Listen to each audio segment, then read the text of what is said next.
More talented? Yes. More energetic? Absolutely. More accountability? Without question.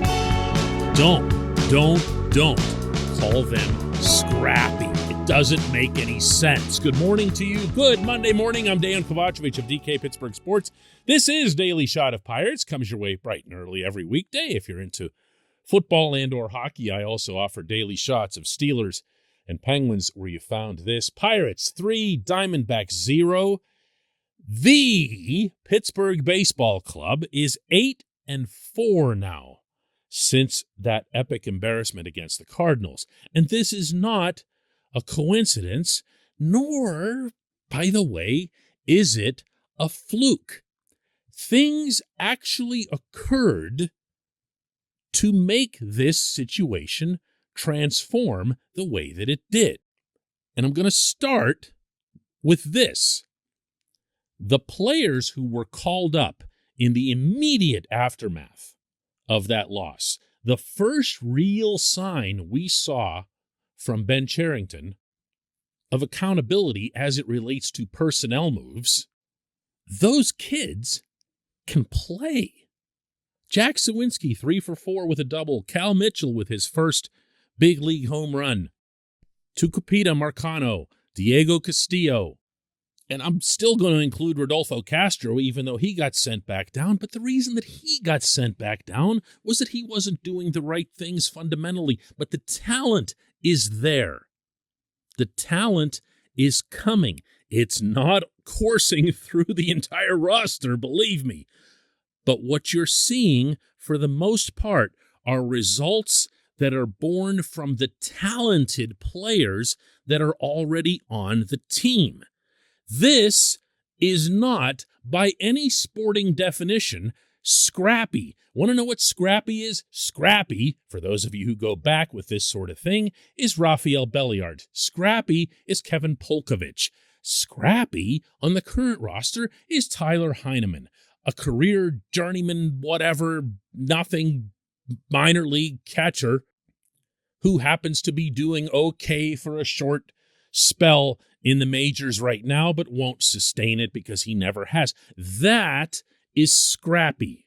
This, when Suwinski's 22 years old and he bypasses AAA completely and he's hitting as if he never wants to see the city of Indianapolis in his life, that's not scrappy. That's talent. So when you take that talent and combine it with real accountability, such as optioning Castro back because of his fundamental lapses and bringing up first-round pick Travis Swaggerty because he'd been doing very well in Indy, yeah, this is starting to be a real thing. Listen to Derek Shelton after yesterday's game. You know, any time I think we can add a guy when they're doing that well, it's really important. And, you know, the second thing is just excited to have him here. You know, to the first part of your question, excited to, I mean, anytime you add rookies, it's fun, and we continue to add them, which I think speaks, you know, to the job we've done in player development, that we're continuing to add guys that can help our major league team. Now, there are other elements that have gone into this 8-4 stretch that shouldn't be ignored and might be ignored in the wake of these young players doing fun things. We're always going to gravitate toward young players doing fun things. That happens only in every scenario with every team in every sport. But Zach Thompson put up 5 zeros, and with the exception of one lousy start, he's been really good over the last 7. Thompson, part of the future? I don't know. I mean, he's 26, but he doesn't have much major league service time. So it's not to be ruled out. In fact, if you go through all of the starters, with the exception of JT Brubaker's most recent start Friday, even Brubaker's been decent, throwing that one out. The starting pitching has really been the quiet foundation of this reversal, but nobody wants to talk about that because that's not fun. Let's talk about the kids some more, right? This portion of Daily Shot of Pirates is brought to you by our friends at North Shore Tavern. That's directly across Federal Street from PNC Park. It's home of steak on a stone, an eating experience, underscoring the word experience. The steak is brought to you partially cooked on an 800-degree stone, and you do the rest. It's a ton of fun, it's a great meal, and it's a baseball atmosphere like no other in Pittsburgh. North Shore Tavern, right across Federal Street from PNC Park. No, seriously, this is part of what there is to like about this process to date. And I should add what I didn't like about this process to that date, including that 18-4 loss. There's a reason that I popped off after that game. It wasn't because of the outcome. It wasn't because of the lopsided score. It was because it felt like the culmination of a pretty bad bunch of baseball that led into it, that also really highlighted the complete lack of progress. All I've been saying about 2022, going back to the wintertime, was at least get better. Not the record, not in the standings, not in any kind of insane concept of contention. They're not there. They're still not there. They're not going to be there this year. Okay, let's be real about what's happening here.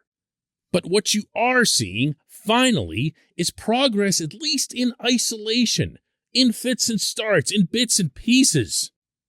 You're seeing some players, including existing players, getting better. Maybe in some cases they'll just add to trade value down the road. Maybe in other cases, like what we're seeing with Sawinski and these other kids that came up, you're seeing part of the actual future. Why is it happening now when it wasn't happening before? Well, this is where the accountability part comes in. There's very visible accountability, such as sending Castro back and bringing up Swaggerty. But there's more to it than that. You can't, as I've been saying for months now, just keep grafting on this Yu Chang nonsense and conducting a year-long tryout. Even if the tryout marginally works, as it appeared to be with Josh Van Meter, for example, as he was hitting really well over his final couple weeks before breaking his finger, so what? Just knock it off. At some point, give a chance to the kids that are doing well. Stop blocking them with multi-positional, versatile trash.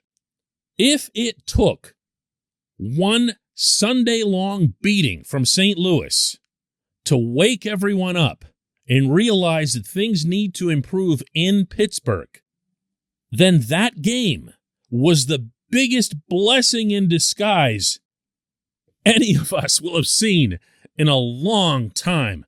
But it did. It did. Charrington and Shelton are both awake.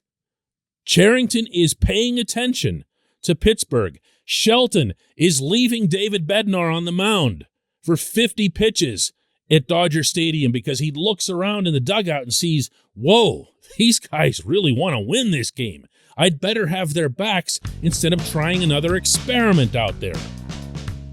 This needed to be the case all along in 2022, not to get all told you so about it or whatever, but it did. When we come back, just one question.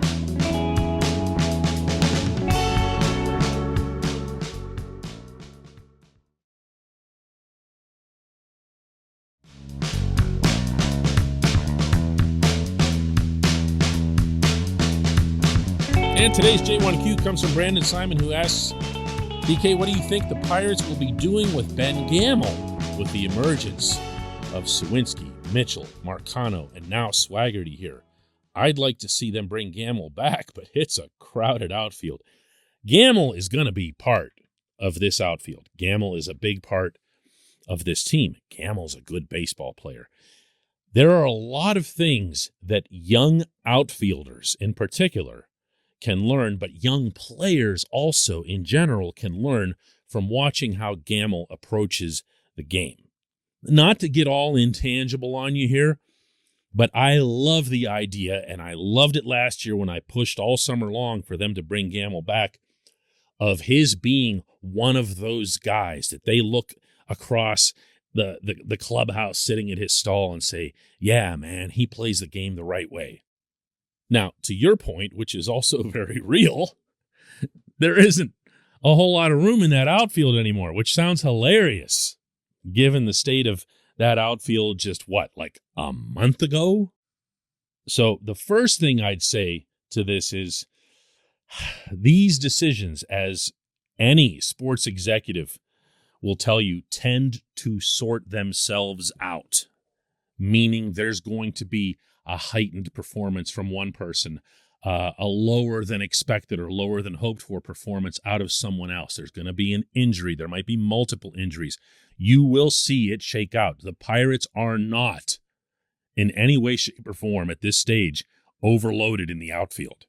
But that said, carrying your concept a little further, even though you didn't mention these guys, what about Jake Marisnick when he comes back? He's a no-bat, somewhat older outfielder. He's tremendous defensively, but that's not a luxury a team like the Pirates can afford. You have guys like that you stash deep on your roster if you're in contention. What about Yoshi Tsutsugo at first base? This is what I'm talking about. When you're starting to look at these guys and the Yu Changs and so forth, and Josh Van Meter and whoever, they're the ones that have to go. But I definitely wouldn't put Gamel in that pile. I feel like Gamel has earned himself a spot here in Pittsburgh. I appreciate the question. It's a really good one on this particular day. I appreciate everyone listening to Daily Shot of Pirates, and we will do another one of these tomorrow, and you will hit play again. It's just that now you're actually going to know why you're hitting play.